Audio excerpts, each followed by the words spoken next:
Ladies and gents, and everything in between, it's time for an alternative paper review.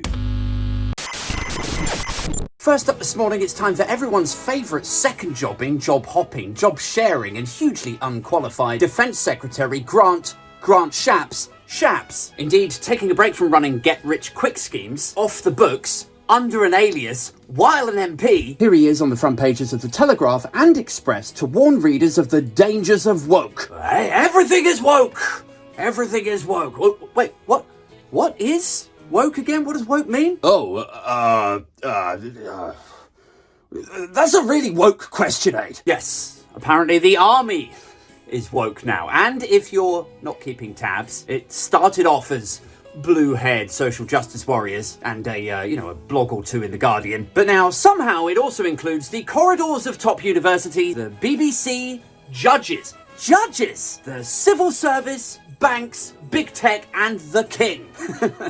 And Shapps' issue seems to be that he thinks the army isn't running its business properly. Presumably he thinks they could optimise the defence budget if they just rolled out a few pyramid schemes. But yeah, on a serious note, this is actually a story about the government's failure to attract talent into the armed forces. Because the army, like any other big institution, organisation or company, are trying to better reflect the society around them by embracing diversity and inclusion. Because they're good people, they're fluffy and cuddly, but mostly because they just don't want to get sued the next time they reject a black candidate. Now, there is something a little bit funny about this, isn't there? It's not just me, is it? Here you have this armed, murderous institution packed full of trained killers, and they're like, yeah, we might plough through your blockade to secure your oil fields. We might take the scalp off your cousin from 500 metres away with a sniper. Target down. But we are concurrently so morally centred that we do want to ensure fairness throughout the recruitment process, guys. It's good to know. I think. If I was blown up by a drone so you could loot all my crude, I'd be cross.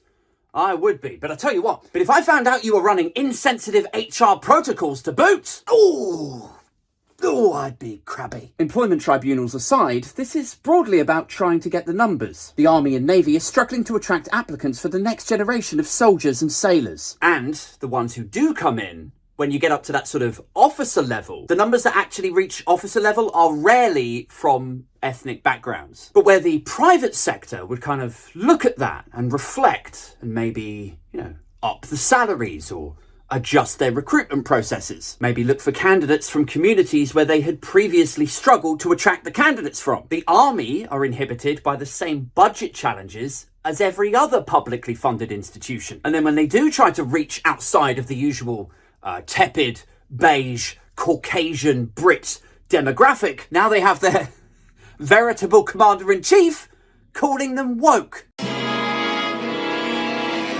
So yeah, just in case you really need it spelling out for you, the government have failed spectacularly to manage budgets. So now the army can't afford to recruit. And Grant Shapps, defence minister, he could acknowledge that. He could, up the budget for recruitment. Or at the bare minimum, he could apologise. But like so much of CCHQ's comms strategy these days, instead, he's gone for it's woke then, isn't it? That's the problem. It's all so bloody woke. What strikes me about this stuff these days is not that they struggle to attract new soldiers. And it's not that the party of self-responsibility gift wrap the blame in Union Jack wrapping and leave it at woke's door. But how similar the talk of woke has now become to the rhetoric that was used with Labour's anti-Semitism scandals. Do you remember when Starmer first took the leadership and he said this stuff has no place in the Labour Party and he is committed to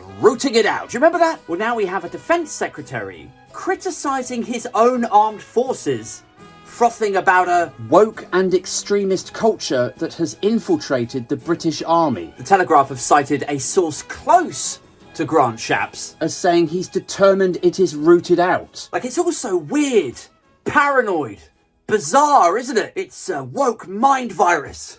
It's infiltrated, it's infected our armed forces, and it needs to be stamped out. Which sort of leads us to that great Tory philosophical paradox. If everything and everywhere is woke, but we can't define what woke is, how could one ever hope to remove it? Whoa! Anyway, I suppose if you do struggle to bring in the right number of soldiers, if there are challenges with bringing in people from different ethnic backgrounds, don't worry, Grant, because I have figured it out. There's two possible solutions here.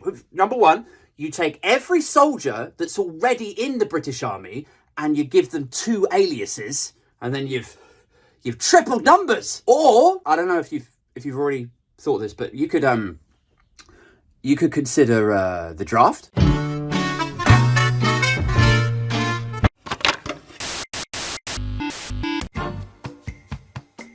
Anyway, over to the Sun now for our usual dose of Buckingham Palace conditioner. Oh, God. The King's Wave of Hope. What? Crowds cheer brave Charles. Which crowds?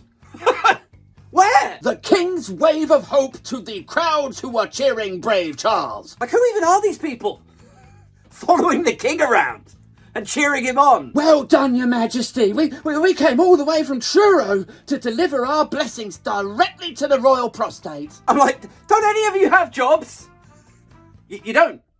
Would you be interested in a career in the armed forces? Finally, to this Labour candidate, who was reported to have suggested that Israel allowed the October attacks to happen. Which, look, I don't think that they did do that. But I also accept that it's a theory that is out there. And it could, and probably should, be explored or discussed on the basis that there was a load of oil and gas that was found just off the coast of Gaza. And I could imagine that Israel would really like to get their hands on that. You could go and read up about that. It's in a UN paper. They found all this oil and gas. This is about like 5 or 6 years ago. And look, I'm not saying that's definitely what's happened. Like, they found all this oil, Israel wanted it, so they let this attack happen so then they could just plow in and then take the oil and gas fields. That's probably not what happened. I think probably they just dropped the ball on the security. But the oil and gas is there.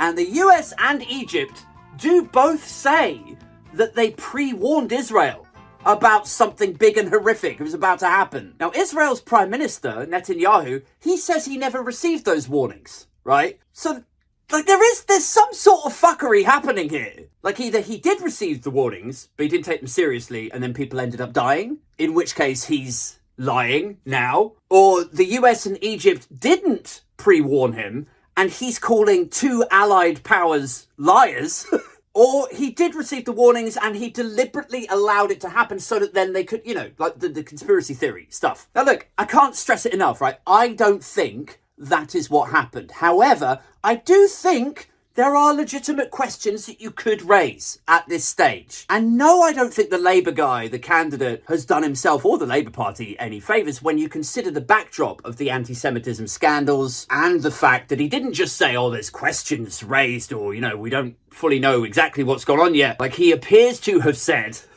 that categorically, this is what happened. They allowed it to happen. Like, I'd like to think that a reasonable person would be able to have this kind of conversation now at this stage. But as we all know, reasonable is on half term right now. And so stepping into that vacuum is the Daily Mail and Robert Jenrick all immediately saying, no, this is just clear evidence of Labour's anti-Semitism problem. Rather than the reality, which is, of course, that it is a former minister with an ambition for the leadership and a newspaper terrified of the upcoming election, attempting to derail what will probably still be another by-election humiliation for the Conservative Party. But yeah, what do I know? I don't know. I'm not a Labour Party insider. I don't know this Azhar Ali guy. But I will say this. If this is the first early, awkward, awful green shoots of further anti-Semitism within the Labour Party, if we are serious about rooting it out, clearly we need to send in Grant Shapps post-haste. Although, let's be real, if the Tory precedent with this by-election is much to go by, rooting out Ali may be moot, as he could just hand over the candidacy to his girlfriend like Peter Bone has. That's it from me. If you're enjoying these paper reviews, and indeed my much celebrated podcast, do consider tapping the little 3 buttons and drop me a little tip in the tip jar, or join my community. You could just go to my profile and there should be a little join button right there, or, or the Patreon. either or. And rest assured, there is absolutely no diversity or inclusion initiatives that might frustrate your application. But for now I gotta go. So I'll say goodbye with my new, my wave of hope. Peace.